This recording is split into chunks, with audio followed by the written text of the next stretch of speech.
Check nyo kaya katabi nyo na yan. Malamig ba yan? Nilalamig? Sige, check nyo. Sabi ng iba, check daw. Paano i-check mo yung... Checkan nyo gamit yung ballpen. O check nyo kung buo pa ba yan?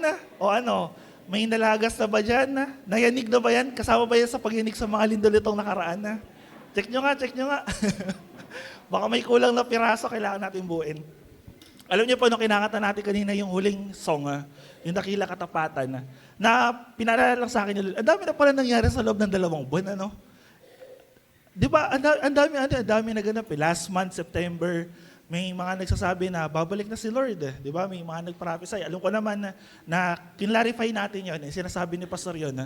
Tapos, lumabas yung sa flood control. Habang lumalabas yung sa flood control, nag-uulan naman sa bansa natin. So, tapos lately lang, bago matapos yung September, lumindol ng malakas. Saan lumindol? Sa Cebu, di ba? Tapos after nun, sunod-sunod na yung mga nangyayari ngayon. Di ba, kumbaga parang kung titingnan po ninyo, bakit kaya nangyayari yung mga bagay na yun sa panahon natin ngayon? Di ba? Sabi nung Philbolgs, normal lang yan. Kasi nasa nasa lugar tayo na tinatawag na Pacific Ring of Fire or may mga tectonic plates. Well, yes, oo, normal lang siya para sa region natin. Pero isang bagay po na kung naintindihan talaga natin yung pananampalataya natin, isang bagay lang po yung maintindihan natin sa araw po na to. At nawa maintindihan natin sa umaga po na to, yung tungkol po sa biyaya. Sabihin nyo nga po, biyaya. Or sa English, grace. Sabihin nyo, grace. So last week, binigyan na tayo ni Pastor ng foundation. Ano ba ibig sabihin ng grace? Bro, paki-flash nga. Simple lang yan. Undeserved favor, undeserved merit, or undeserved gift.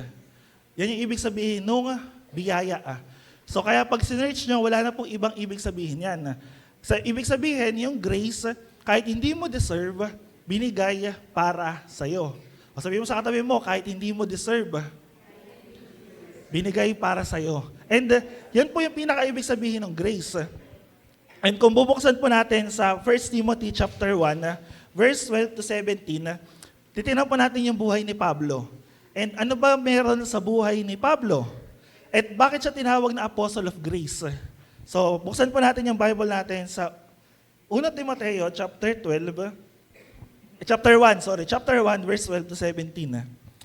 Sabi rito, pwede dyan na po kayo, nagpapasalamat ako sa ating Panginoong Heso Kristo, na nagbibigay sa akin ng lakas dahil itinuturing niya akong karapat-dapat na maglingkod sa Kanya. Kahit noong unay nilapastangan, inusig at nilait ko siya, sa kabila nito'y nahabag sa akin ng Diyos sapagkat hindi ko nalalaman ang aking ginagawa noong ako'y hindi pa sumasampalataya. Pinasagana sa akin ang kagandahang loob ng ating Panginoon or sa English, grace. At ipinagkaloob niya sa akin ang pananampalataya at pag-ibig na natatagpuan sa ating pakikipag-isa kay Kristo Jesus. Totoo ang pahayag na ito at dapat paniwalaan ng lahat. Si Kristo Jesus ay dumating sa sanlibutan upang iligtas ang mga makasalanan at ako ang pinakamasama sa kanila. Ngunit akong pinakamasama ay kinahabagan upang ipakita ni Kristo Jesus sa pamamagitan ko ang kanyang lubos sa pagtsatsaga at upang ito'y malubos, upang ito'y maging halimbawa sa mga sasampalataya at bibigyan niya ng buhay na walang hanggan. And 17, purihin natin at luwalhatiin magpakailanman ng iisang Diyos, haring walang hanggan, walang kamatayan at di nakikita. Amen. So, pagtingnan niyo po yung verse 13, kung hindi ako nagkakamali, verse 14 pala. Yung verse 14, sinabi rito ni Paul in English version, pakita na lang ng English. Sabi rito, yan, and the grace of our Lord overflowed for me with the faith and love that are in Christ Jesus. And ito po yung pinakapag-uusapan natin ngayong umaga, yung tinatawag na grace. At hindi lang siya basta grace, sabi ni Pablo dito, it is an overflowing grace. So, nag-uumapaw na biyaya sa Tagalog. Now, paano ba natin iisip, paano ba natin i-explain tong overflowing grace ni Lord? Well, dito, binanggit ni Paul, paano ba nag-uumapaw yung biyaya ng Diyos para kay Pablo? Pinakita niya doon sa kanyang buhay before, sa buhay niya during, nung nabubuhay siya, and ano yung mangyayari doon sa biyaya na yun. So ngayon, balikan natin yung meaning ng grace. Ano yung sabihin ng grace? Simple lang. It is undeserved favor or merit or gift. Tandaan niyo po yan undeserved. Yun lang yung pinakamadali niyang meaning. Hindi mo deserve. Now, pag-usapan naman natin si Pablo. Alam niyo ba si Pablo, tawag sa kanya Apostle of Grace. Yun yung isa sa mga pangalan niya. Or mas kilala siya. Kasi bakit? Pag binasa niyo po yung mga letter niya, lagi niyong makikita yung word na grace. Or sa Tagalog, kagandahang loob. Sa ibang version ng Tagalog, biyaya. So pakinext mo bro, papakita ko lang po sa inyo kung bakit. Kasi karamihan ng letter ni Pablo, yung laging intro. Sa Romans chapter 1 verse 7, sabi ron, grace to you and peace from God our Father and the Lord Jesus Christ. By the way, tayo po, paano kayo sumusulat ng letter? O ng love letter? Kahit anong letter. Sulating formal, di formal, o kaya love letter. So kayo naglalagay ng note or ng pakilala nyo. Di ba sa dulo tayo naglalagay, nagmamahal, yung mga ganun. Nagmamahal kahit di minahal. Di joke lang. So dito kasi, sa culture naman nila, pag magpapakilala ka, sa umpisa mo inilalagay. Sino ka, ano yung intro mo. So kaya pag binasa niyo po yung chapter 1 ng mga letters si Paul, ito, example, Romans chapter 1:7, sabi niya, grace to you and peace from God our Father and the Lord Jesus Christ. Pag pumunta ka sa 1 Corinthians at 2 Corinthians, chapter 1, 3 tsaka 2, sabi ron, grace to you and peace, grace to you and peace. So sige, next mo pa bro. Marami pa yan. Sa Galatians, ganyan din. Ephesians, Philippians, Colossians. Next. And Thessalonians, 1st and 2nd, sa 1st, 2nd Timothy, ganun din. Pagdating sa Titus tsaka sa Philemon, next mo bro. Ganun pa rin yung laging intro ni Pablo. Nagkakaiba-iba lang doon sa iba niya nilalagay. Kasi halimbawa dito sa 2 Timothy, sabi niya, to Timothy, my beloved child, doon sa my disciple, grace, mercy, and peace from God. So yun lang siya nagkakaiba. Pero pag tinignan po ninyo sa mga intro ng Bible niyo, ang laging sinasabi ni Paul, grace to you and peace. Diba? Sa kagandahang loob, sa biyaya ng Diyos ay sumainyo.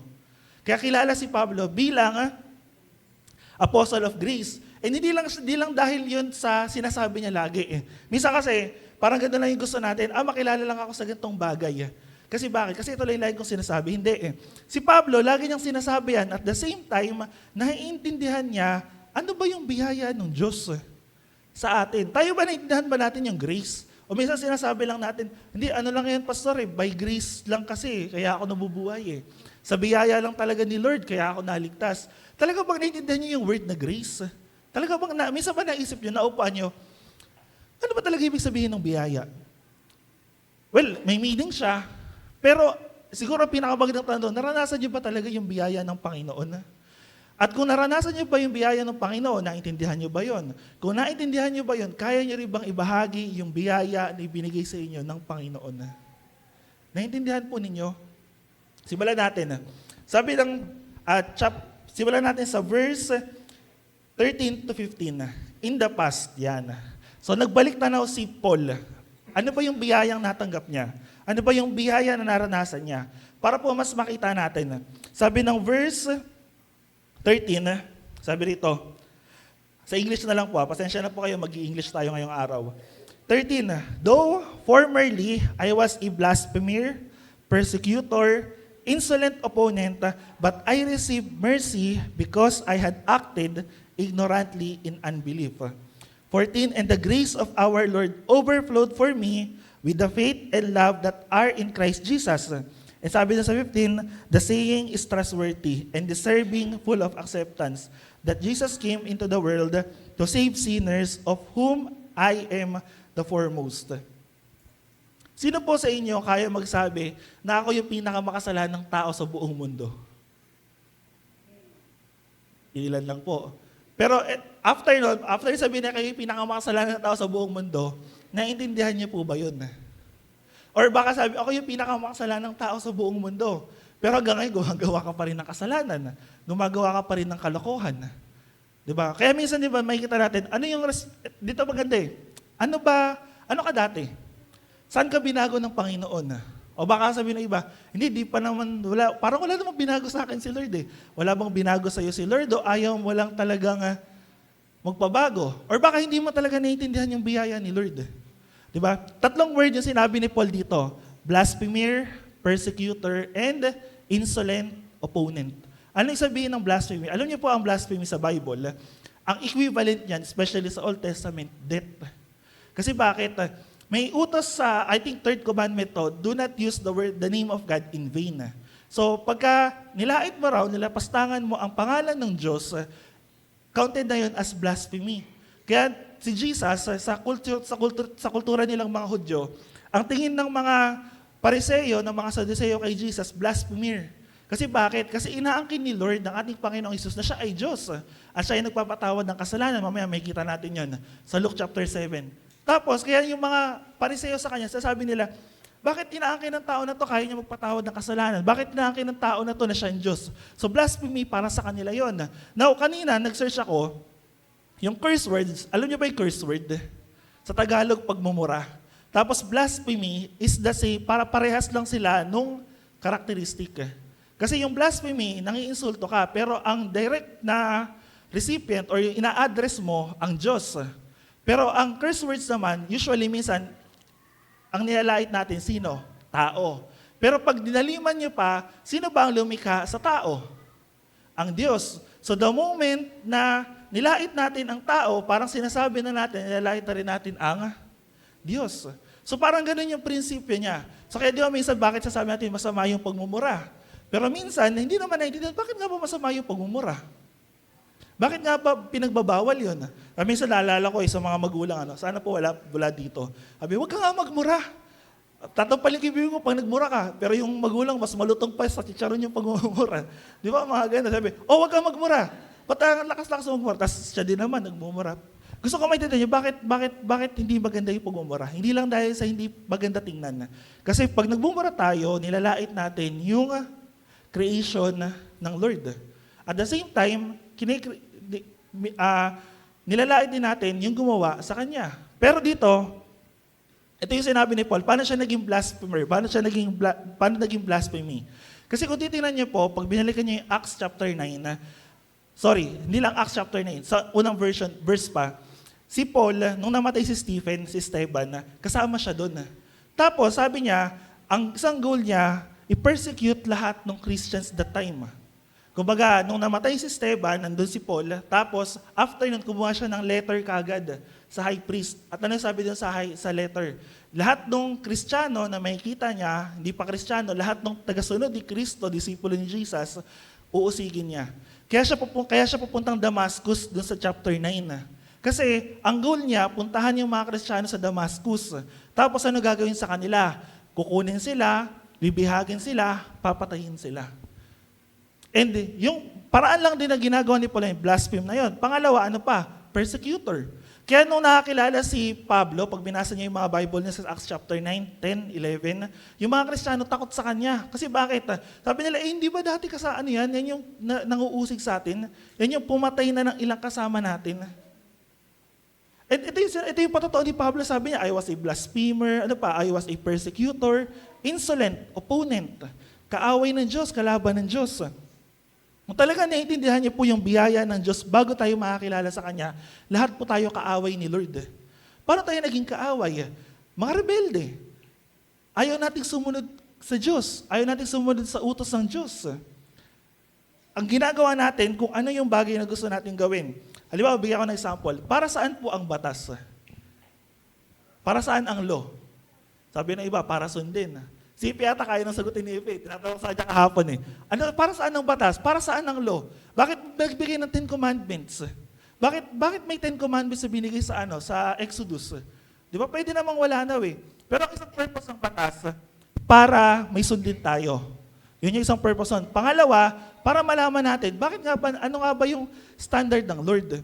Pero, ito yung problema. Sabi ng Romans chapter 5, nung dumating yung batas, dumami rin yung kasalanan. Wait lang di ba akala ko ba sabi ng Bible, ang batas ay banal, ang batas ay maganda. Pero bakit nang dumating yung batas, dumami bigla yung kasalanan? Tama ba? Sabi yan, now the law came in to increase the trespass, or sa Tagalog, kasalanan. But where sin increased, grace abounded all the more. Or mas sumagana daw yung biyaya. Now, paano nangyari yun? Ganito. Yung batas, yung kautosan, maganda siya. Kasi bakit? Simple lang nakalagay doon sa Ten Commandments, di ba?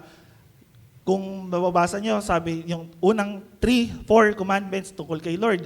Yung 5, 6, 7, 8, 9, 10 tungkol sa tao. Sinamarize si Lord. Ano yun? Ibigin mo ang Diyos, buong puso, isip, lakas at kaluluwa. After nun, ano yung next? Sabi niya, ibigin mo yung kapwa, gaya ng pag-ibig mo sa iyong sarili. Simple lang. Kasi bakit? Kung talagang mahal natin si Lord, susundin natin yung batas. Now, bakit dito sinabi? Bakit pagdating dito, nung dumating yung batas, dumami yung kasalanan na? Sabi ni Paul sa Romans chapter 7, kung naalala ko, sabi niya rito, kung kailan ko gustong gumawa ng mabuti, hindi ko magawa yung mabuting ginagawa ko. Sino po ganito sa atin minsan? Diba? Gusto mo magpakabait pero hindi mo magawa. Gusto mong gawin yung alam mong tama, pero hindi mo magawa kung ano yung tama. Kaya minsan tayo na lang yung may tama o tinatamaan tayo. Diba? Pero dito may kita natin, bakit kaya nangyari? Sabi ni Paul, ang reason nun yung kasalanan. Kasi yung kasalanan, ang gustong gawin, yung kasalanan, yung sarili natin, ano gusto nyo gawin? Kasalanan. Yung mali. Di kayo nagtataka, bakit kung ano pa yung mali, yun yung gusto natin ginagawa. Sabi, bawal uminom. Lasing. Bawal manigarilyo. Diba? Nagtatago. Bawal ang ganitong kasalanan, bawal yung ganyang kasalanan.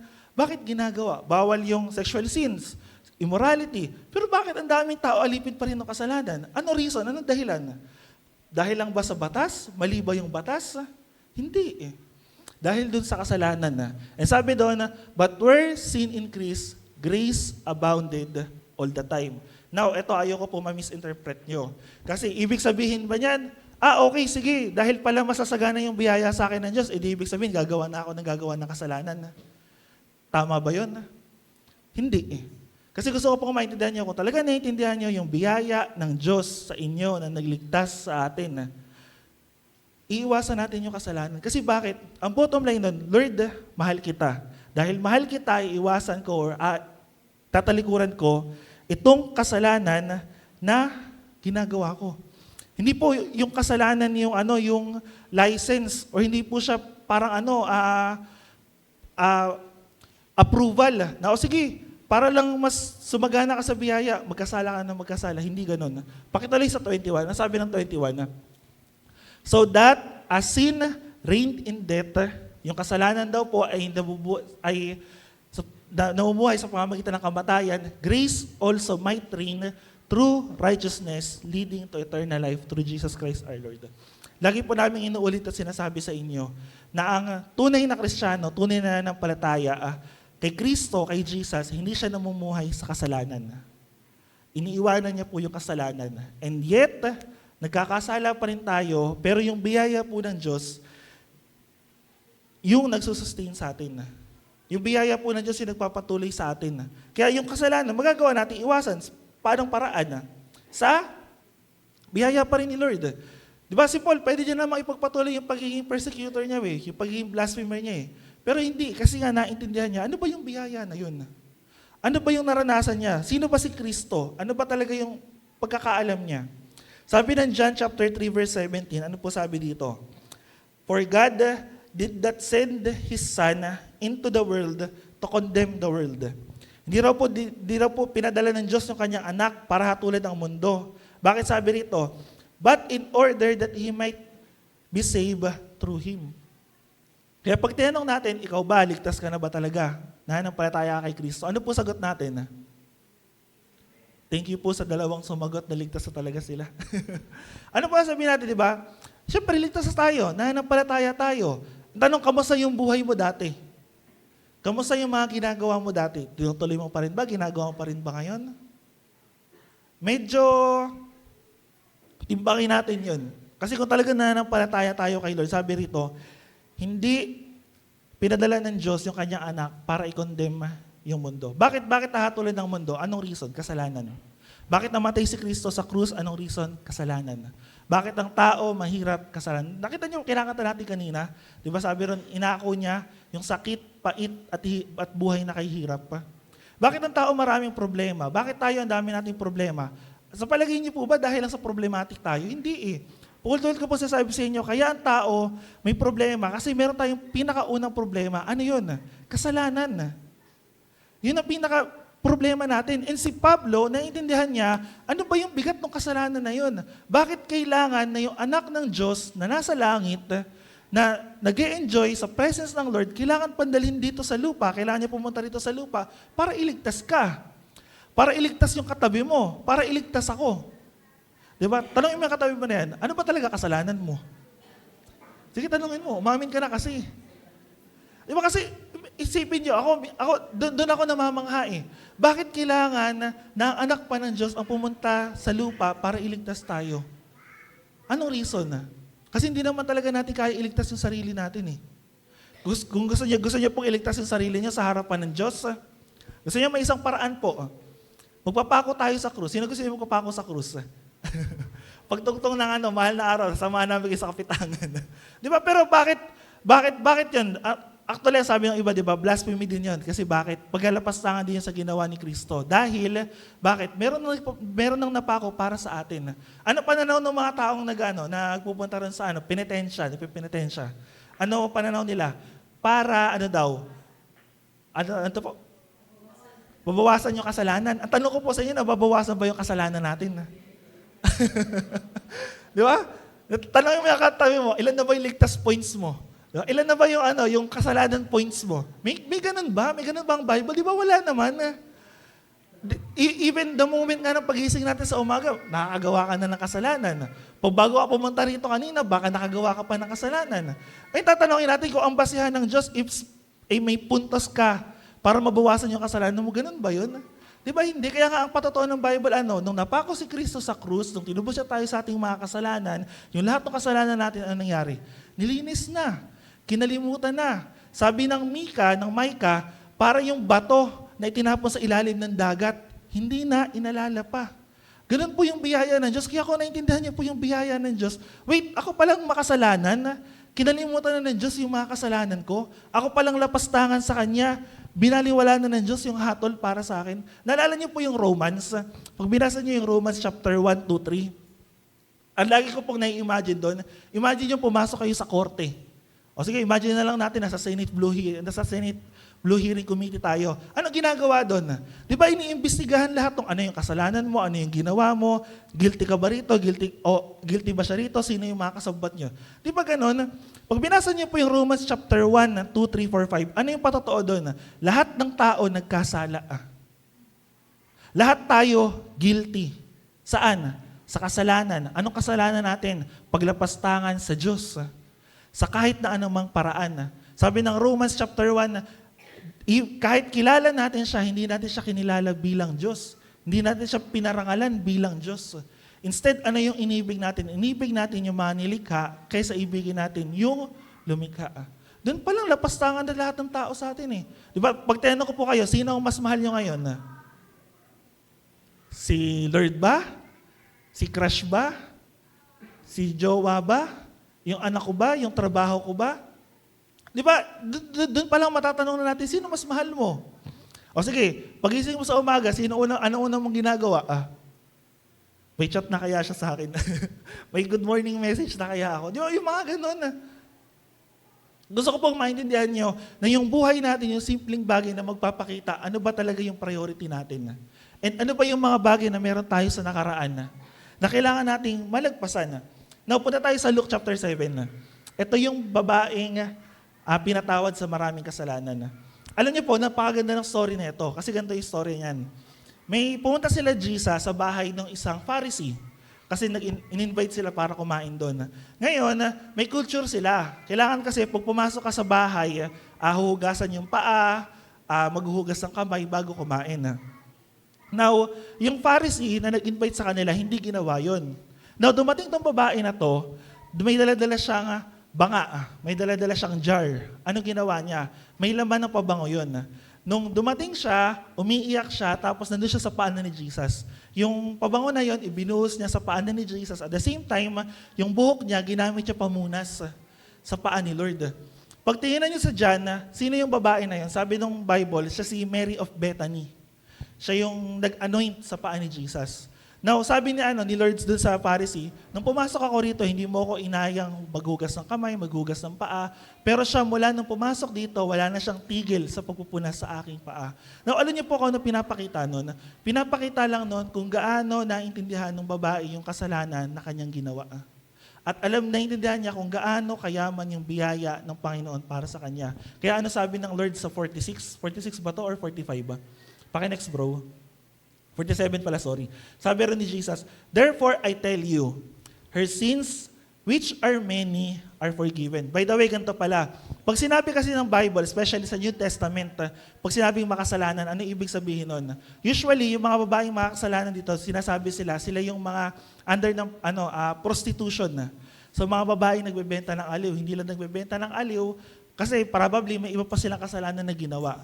Pero ito, si Mary of Bethany, sabi rito ni Lord, though her sins, which are many, are forgiven. For she loved much, but he who is forgiven little, loves little. Alam niyo po, gusto ko po maintindihan niyo yung passage na yan. Bakit?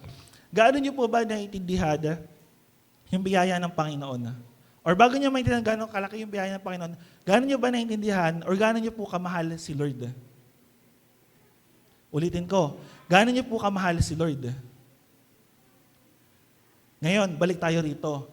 Kasi dito sabi ni Lord, kung gaano karami yung kasalanan na pinatawad, ganoon din karami or kalaki yung pag-ibig na nararamdaman. Tanong ko po sa inyo, gaano karami yung kasalanan na pinatawad sa inyo ni Lord? Isa lang ba? Dalawa lang ba? Bukod sa marami, naintindihan niyo po ba yung biyaya ng Panginoon? Talaga bang minahal niyo si Lord? Ito pa yung maganda. Ano yung response niyo ngayon sa pag-ibig na inyong naramdaman? Ano yung response niyo doon ngayon sa pag-ibig na inyong naintindihan niya?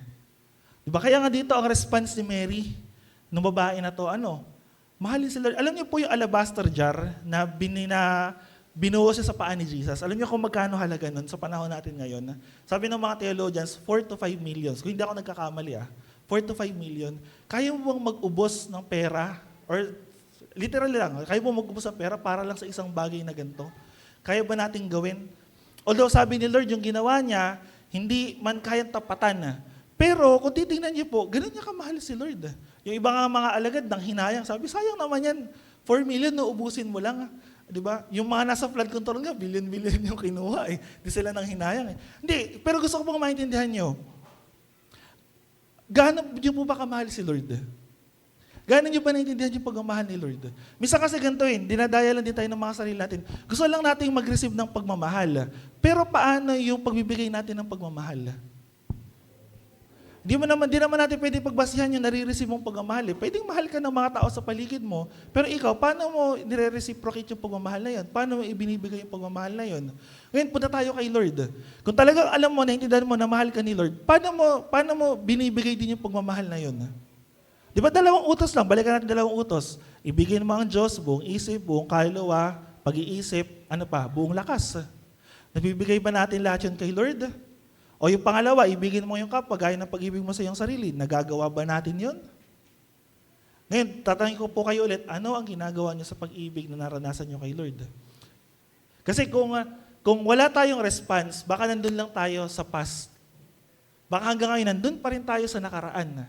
Hindi talaga natin naintindihan yung grace ng Lord. Baka naintindihan lang natin, pero kung naintindihan naman natin, ganun lang. Maliit lang. Kasi alam niyo po, kung talaga naintindihan natin yung pag-ibig ng Lord, maintindihan natin bakit si Paul willing siyang mamatay sa pananampalataya niya. Alam niyo po kung bakit? Pag binasa niyo yung Acts chapter 9, sabi ni Lord doon sa kanya, gagawin kitang apostol sa mga hintil. Marami kang dadaanan na paghihirap at pag-uusig para sa akin. Nung time pa lang na yun, pwede na umurong si Paul.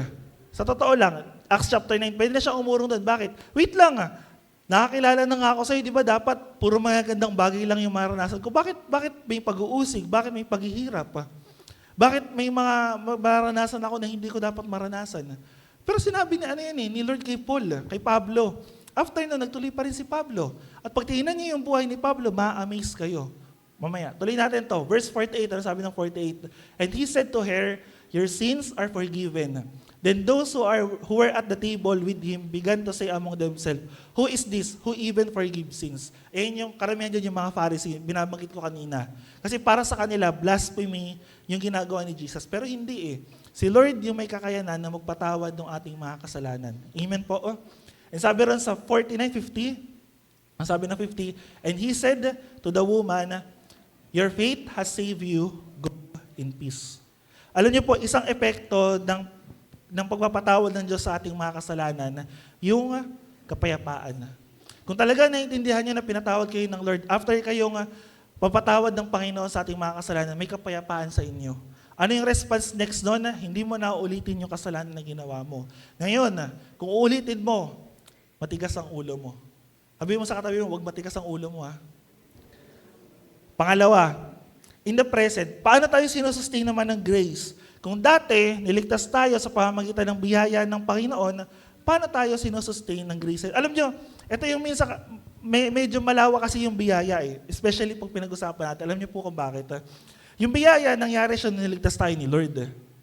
At the same time, habang nagpapatuloy tayo sa pananampalataya, by grace pa rin. Tapos, yung mga mangyayari in the future, by grace pa rin. So kaya yung biyaya, hindi lang siya doon, hanggang ngayon, present siya. At the same time, sa susunod, tuloy-tuloy pa rin siya. Sabi sa verse 12, nung passage natin, sa 1 Timothy chapter 1, verse 12, ano sabi ni Pablo rito? Tignan niyo po I thank Him who has given me strength. Sabi ni Pablo, nagpapasalamat ako sa Kanya na nagbigay sa akin ng lakas. Through Jesus Christ our Lord. Because He judged me faithful, appointing me to His service. Ito po gusto ko maintindihan nyo. After nung point 1 natin kayo, di ba, pinatawad tayo, inibig tayo, minahal tayo. Ano response natin? Sabi ni Pablo dito, appointing me to His service sa gawain ng Panginoon. Kaya gusto ko pong maintindihan nyo, kung talaga naintindihan nyo yung pag-ibig ng Panginoon, ano yung response nyo doon? Lord, gusto kong gamitin mo ako. Yun yung grace na naranasan natin ngayon. Kung naintindihan mo yung pag-ibig ng Diyos, yung ginawa ni Jesus para sa'yo, ano yung response mo? Lord, tong buhay ko na to gamitin mo para din sa mga tao na to.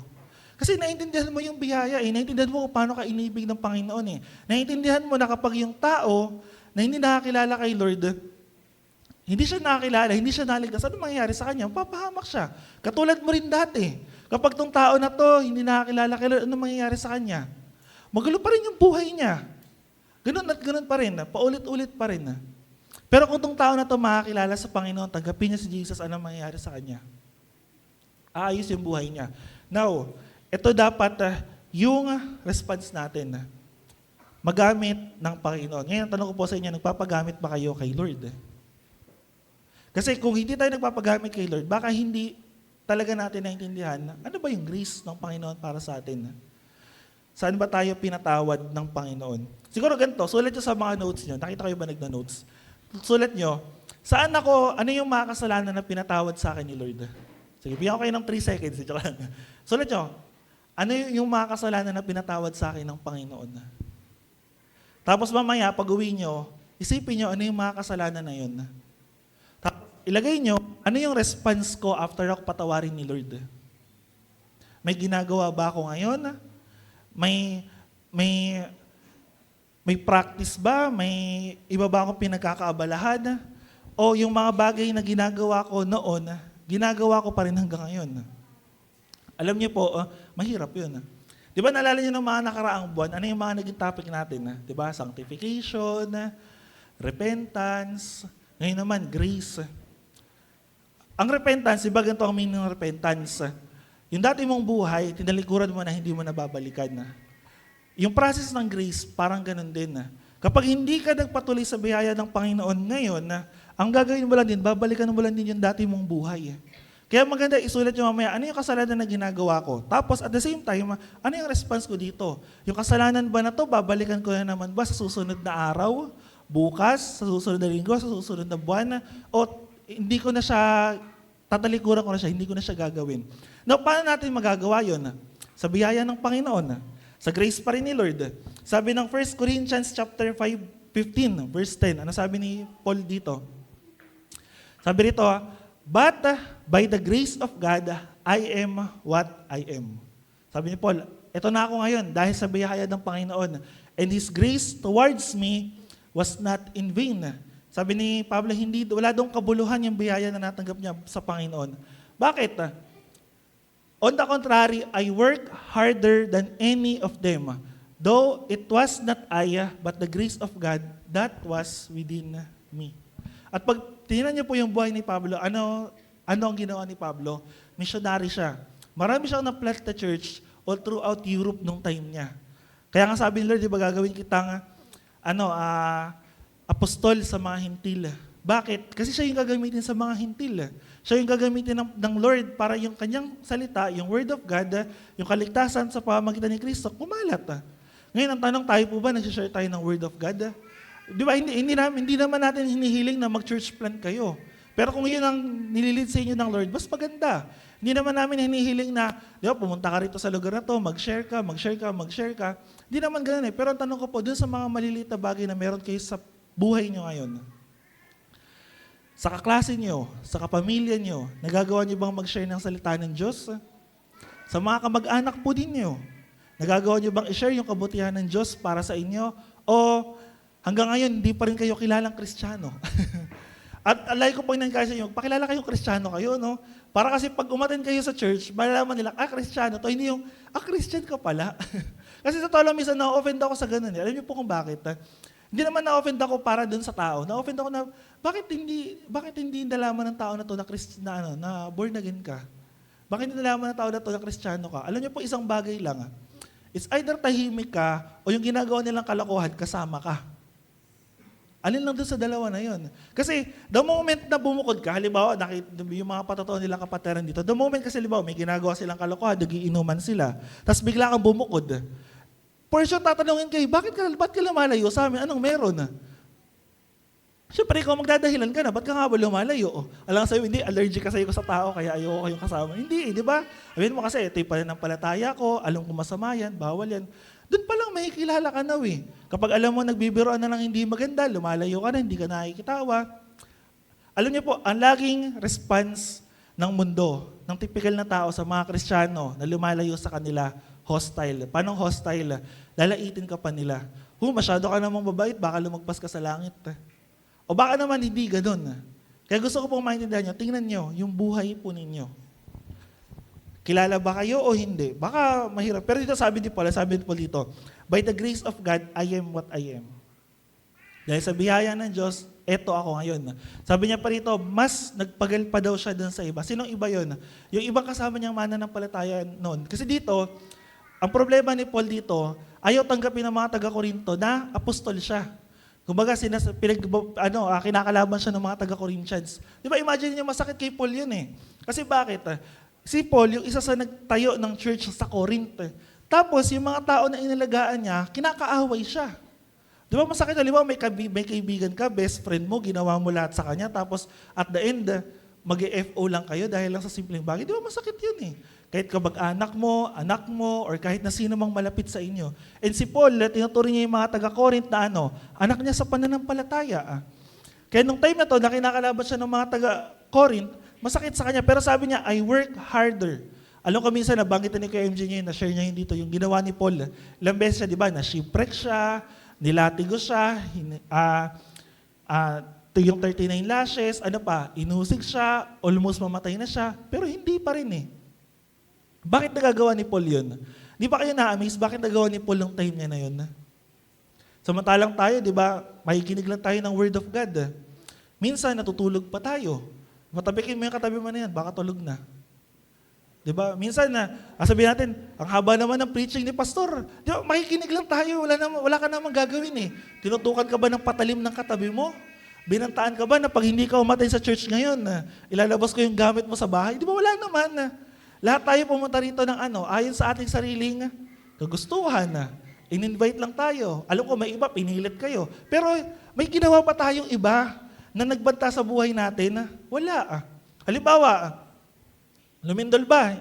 Sa atin ngayon, di ba hindi pa naman lumilid? Actually, lumindol pala kagabi sa kahapon sa Zambales. Medyo ramdam daw dito. Sabi, hindi, lumindol kasi kahapon, di muna ako hatid ng church. Wala naman sana pong ganun. Pero gusto ko pong maintindihan, hindi naman umaabot yung pakikipaglaban natin sa pananampalataya natin, sa panahon natin ngayon, sa kamatayan. Wala naman nagbabanta sa buhay natin para gawin yung kalooban ng Lord. Malaya pa nga tayo sa bansa natin. Di ba naalala nyo last month, si Charlie Kirk ba yun? Di ba nakita nyo ano epekto ng isang tao na namatay para sa kanyang pananampalataya? Di ba nagkaroon ng spiritual awakening ngayon sa Amerika? E alam niyo po, bago siya sumikat, isa kasi sa pagsikat niya nung namatay siya. Pero bago kasi siya mamatay, ilang months ko na siya pinapanood sa social media. Minsan po kasi nanonood ako ng mga debate, ng mga argument. So tinitingnan ko lang, ina-amaze ako sa kanya, alam niyo po kung bakit. Ang pinaglalaban niya kasi pro-life. Ngayon, yun yung laban sa kanya. Kaya sabi nila, politika lang daw yun, politika. Ako hindi ako naniniwalang politika. Alam niyo po kung bakit. Every time na nagde-debate siya, tapos tinatanong siya, ano yung pananampalataya mo? Firm yung pananampalataya niya. Sabi niya, tinanong siya minsan, yung pinaglalaban mo ba na yan, may epekto yan sa pananampalataya mo o politika lang yan? Sabi niya, yung pinaglalaban ko na to, grounded to dun sa pananampalataya na meron ako. Na ano yun? Pananampalataya niya kay Jesus. Kaya nung time na yun, napapanood ko siya, humahanga ako. So imaginein mo, paano mo pinopersuade yung mga tao na to na manampalataya din kay Jesus? Paano mo pinopersuade, paano mo pinaglalaban yung pananampalataya mo sa harap ng mga tao na kaaway ka or nilalabanan ka? Paano mo ipaglalaban yung pananampalataya mo na ito yung sinasabi ng Bible against sa mga nangyayari sa panahon natin ngayon? Di ba kaya nakilala lang siya nung namatay siya pero kung napanood niyo po yung mga unang video niya, hahanga ka sa kanya. And ako doon ako humahanga, di ba? Ilan sa atin yung pag tinanong kung Kristiyano, nangingiwi pa, natatakot pa. Ilan sa atin yung hindi makapag-share ng gospel, natatakot, nahihiya. Nakakahiya bang mag-share ng word of God? E di ibig sabihin, nakakahiya pala yung biyaya na natanggap natin. Nagigits niyo po, naiintindihan niyo? Kung kinakahiya natin sa Lord, ibig sabihin, kinakahiya pala natin yung biyaya na natanggap natin. Para saan pa yung grace ngayon? Wala na. Pero dito sabi ni Paul, dahil sa biyaya ng Diyos, yun yung nagpapatuloy sa kanya. Pinapakita po ko sa inyo yung verse. Philippians chapter 4, verse 13. I can do all things through Christ who strengthens me. Ano po naaalala niyo dyan kapag nakikita niyo yung verse na yan? Si Stephen Curry? Diba sa mga nag-basketball, alam ko si Stephen Curry naaalala niyo, huwag kayong mag-deny. Diba? Bakit? Kasi dyan sumikat si Stephen Curry, diba? Nilagay niya pa nga yung sapatos siya nakalagay dito Philippians 4.13. Pero naintindihan niyo ba ang ibig sabihin ng Philippians 4.13? Na sinasabi ni Pablo, I can do all things through Christ. Nagigits niyo po ba yan? Malinaw ba sa inyo? Bakit sinabi ni Paul na I can do all things through Christ? Bakit niya nasabi yan? Dahil din sa grace. Bakit? Pero pakinext yung slide. Ano sabi ni Paul sa Philippians chapter 4 verse 11? Not that I am speaking of being in need. Tungkol na din sa pagbibigay ng kaloob ng pagtulong sa kanya. For I have learned in whatever situation I am to be content. Yung pagiging content. Kontento. Next, sa 12, sabi ron, I know how to be brought low and I know how to abound. Alam niyo kung paano maghirap at yumaman. In any and every circumstance, I have learned the secret of facing plenty and hunger, abundance, and need. Sabi ni Pablo, naranasan ko na lahat at kontento na ako sa buhay ko.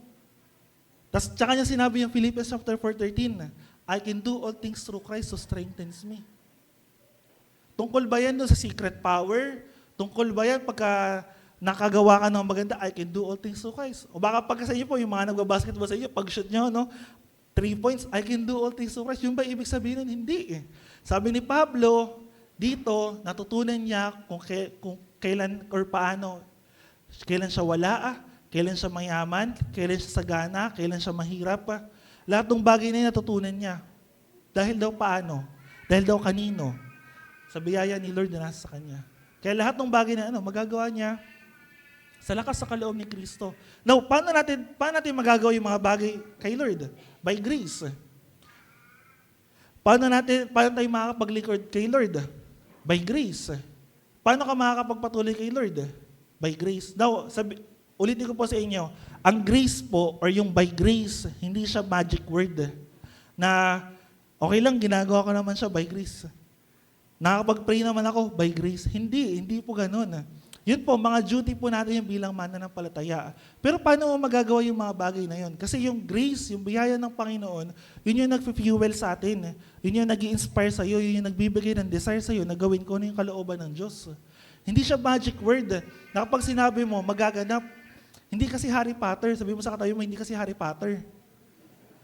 Alam niyo ba si Harry Potter? Baka generation kasi namin si Harry Potter. Hindi kasi Harry Potter, pag nagsabi ka ng magic word, gagana, hindi ganun ang grace. Ang grace ng Panginoon yung nagsusustain sa atin, yung grace ng Panginoon yung nagligtas sa atin. Sa gayon, paano natin siya gagawin? Babalik tayo sa una natin ginagawa. Naintindihan mo ba yung grace? Kung naintindihan mo yung grace, alam mo kung paano magpapatuloy sa grace. Kasi bakit? Lahat ng ginagawa mo, si Lord yung nagbibigay sa'yo. At pinakahuli, in the future, paano tayo magpapatuloy? Simple lang, by grace pa rin. Sa biyaya pa rin ng Panginoon. Sabi sa verse 16, but I receive mercy for this reason, that in me, as the foremost, or pinakamakasalanan, Jesus Christ might display His perfect patience as an example to those who were to believe in Him for eternal life. Isa pong katotohanan na gusto ko pong maintindihan ninyo, ang Panginoon po nagtsatsaga para sa inyo. Ulitin ko po, gusto ko pong maintindihan nyo, si Lord po matyaga para sa inyo. Hindi niyo ba minsan napapansin na, bakit kahit pasaway tayo sa buhay natin, sa pananampalataya natin, mabuti pa rin si Lord? Diba hindi niya ba napapansin na kahit pasaway ka, kahit gumagawa ka ng kasalanan, kahit matigas ang ulo mo, mabuti pa rin sa'yo si Lord?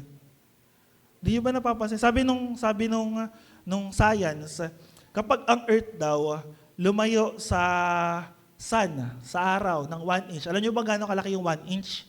Mga ganyan lang. Kapag lumayo daw ang earth sa araw ng ganyan lang kalaki, sobra yung init sa mundo natin.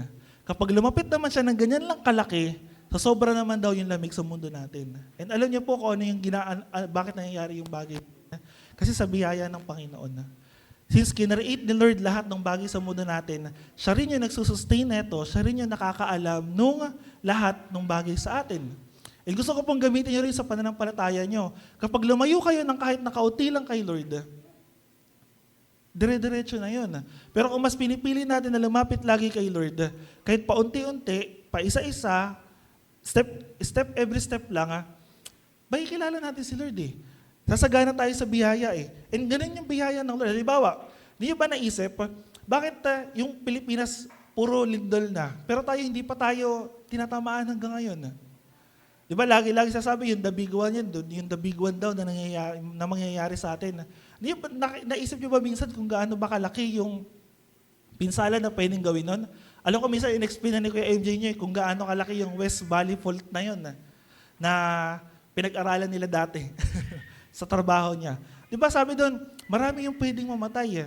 Kaya yung mga tao ngayon, takot na takot. Naalala ko may isang video yung lumindol sa Cebu. Yung mga construction worker na nasa high-rise building. Di ba lumindol yun? Ang lakas ng ugat doon sa high-rise. Sabi, Lord, tabang, Lord, help. Di ba? Kailan tayo tatawag kay Lord? Kailan kayo hingi ng tulong kay Lord? Kapag ba lumilindol na, tapos nalalaglag na yung mga kisame natin, o yung niyayanig na kayo, Lord, doon lang ba tayo tatawag kay Lord? Sabi ko, buti natuto sila tumawag kay Lord. Kaso, kung kailan desperate daw eh.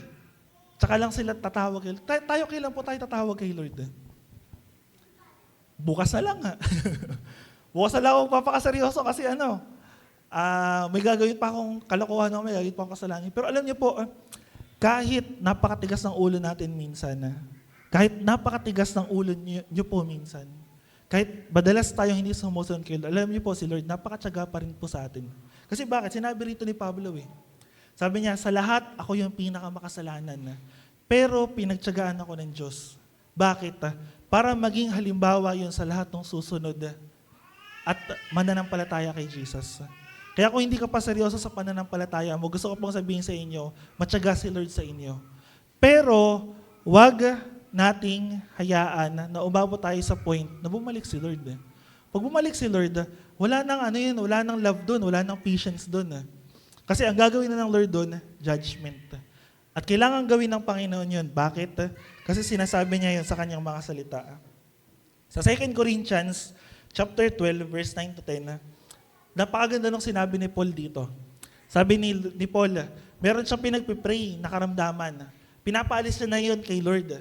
Pero ayaw alisin ni Lord. Ano sabi sa kanya ni Lord? But He said to me, my grace is sufficient for you. Sapat na yung biyaya ko para sa iyo. For by power is made perfect in weakness. Yung kapangyarihan daw po ng Diyos nagaganap saan?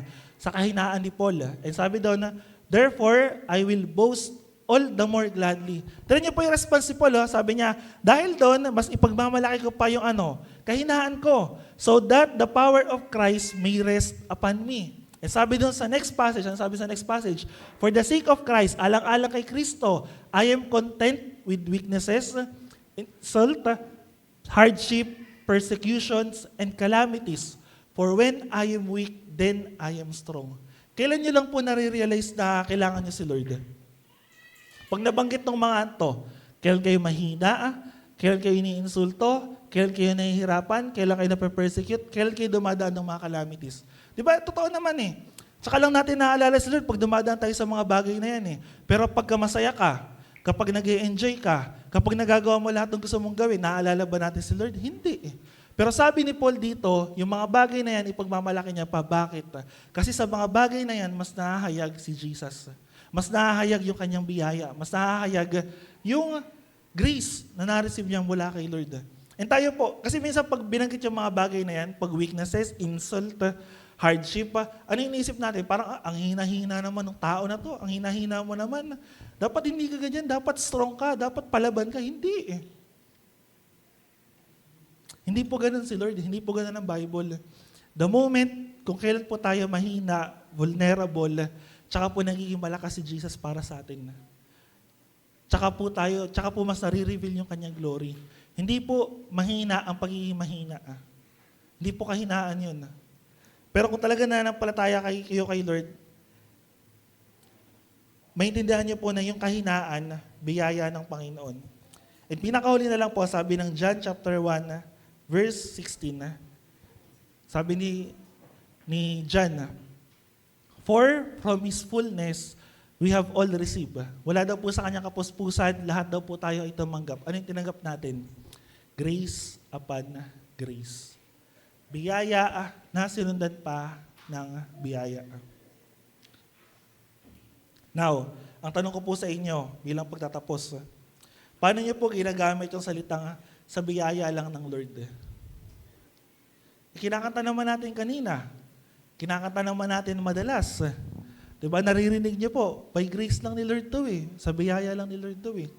Pero gusto ko pong maintindihan, nare-realize niyo po ba, naintindihan niyo po ba ibig sabihin ng biyaya na yun? Nare-realize niyo ba, naintindihan niyo ba ibig sabihin ng biyaya na yun? Yung biyaya na yun, yung nagligtas sa atin. Yung biyaya na yun, yung dahilan bakit nandito pa tayo. And yung biyaya na yun, yung magpapatuloy para magawa natin kung ano po yung kalooban ni Lord. Tayo po lahat ito ba yun?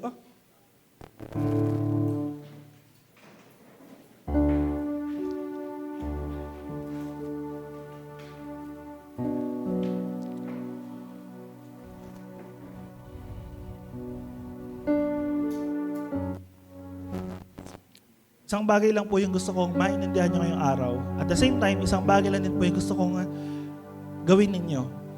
Ano po yung response nyo after nyo maintindihan yung biyaya ni Lord? Although hindi pa talaga kasi natin totally maintindihan nyo.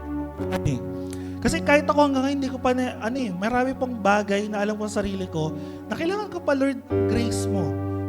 Hindi ko pa masabi na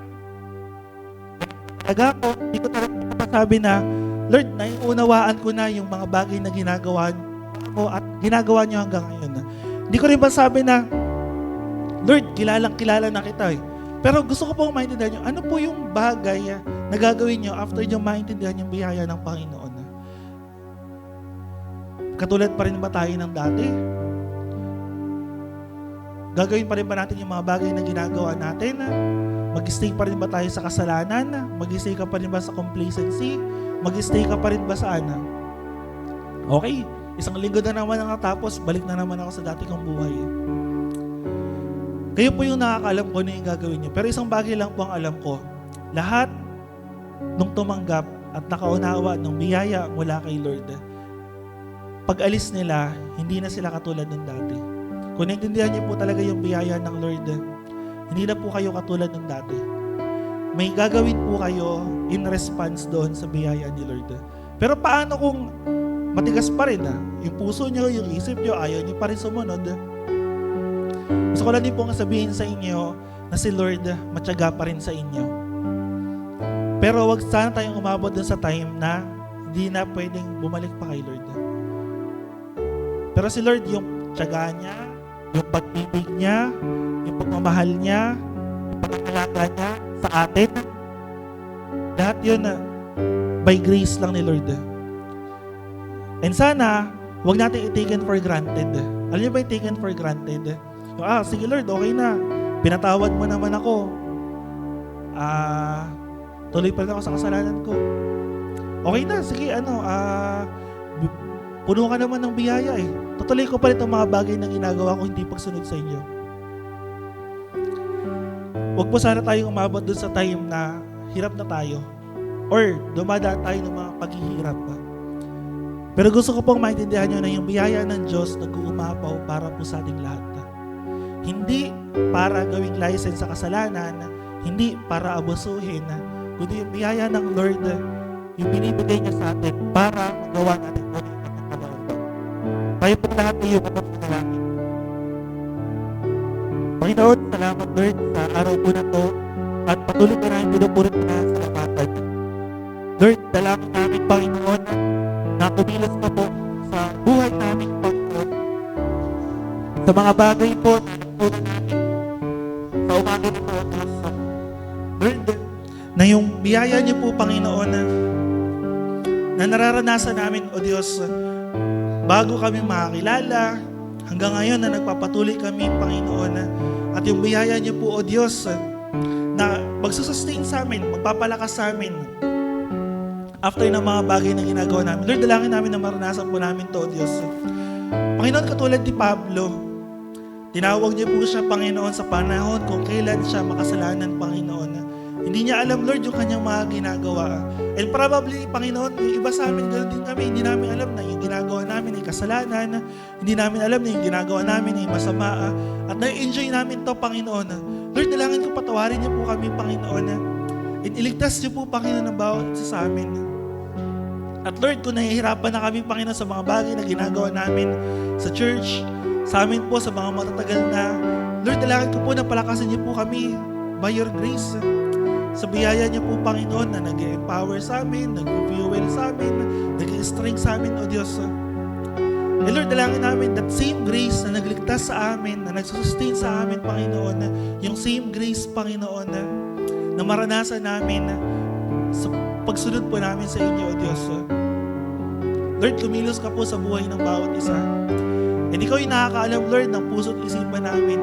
Ikaw nakakaalam, Lord, kung gaano po katigas yung mga puso namin. Ikaw nakakaalam, Lord, kung gaano katigas at ka-disobedient kami, Panginoon. Pero Lord, dalangin ko na mangusap ka po sa amin, Panginoon. Dalhin niyo po kami, Panginoon, sa pagsisisi at pagtalikod sa kasalanan. Dalhin niyo po kami, Panginoon, sa pagkaunawa ng biyaya niyo po, Panginoon. Dalhin niyo po kami, Panginoon, sa pagkakilala pa po sa inyo, Diyos. And Lord, yung biyaya na nag-uumapaw, dalangin namin, Lord, na maranasan po ito ng bawat isa. Lord, by grace, kami po yung nabubuhay, Panginoon. And by grace, Lord, kami magpapatuloy sa mga bagay na ipinapagawa niyo po sa amin, Panginoon. Salamat, Lord, pagpalain niyo po, Panginoon, ang bawat isa na narito. Ganon din po yung aming mga tahanan. At dalangin namin, Lord, na sa pag-alis namin, Panginoon, sa lugar na to, Lord, yung biyaya na narinig namin, yung biyaya na naranasan namin, Panginoon, sa umaga na to, ay magpatuloy, Panginoon. Lord, yung biyaya na to ay maibahagi din namin, Panginoon, sa aming mga kapamilya, kamag-anak, kaklase, katrabaho, Panginoon. Sa gayon, Lord, makita ng bawat tao, Panginoon, sa paligid namin, makita ng mundo na to, Panginoon, na yung biyaya niya po, Panginoon, ay kumikilos sa buhay po ng bawat isa. At nag-uumapaw, Panginoon, sa mga tao na inilapit at pinagkatiwala niyo po sa amin. Salamat Lord. Salamat Panginoon. Patuloy ka namin pinupulot na salamatan. At ito po ang aming dalangin sa matamis sa pangalan ng aming Panginoong Yesus.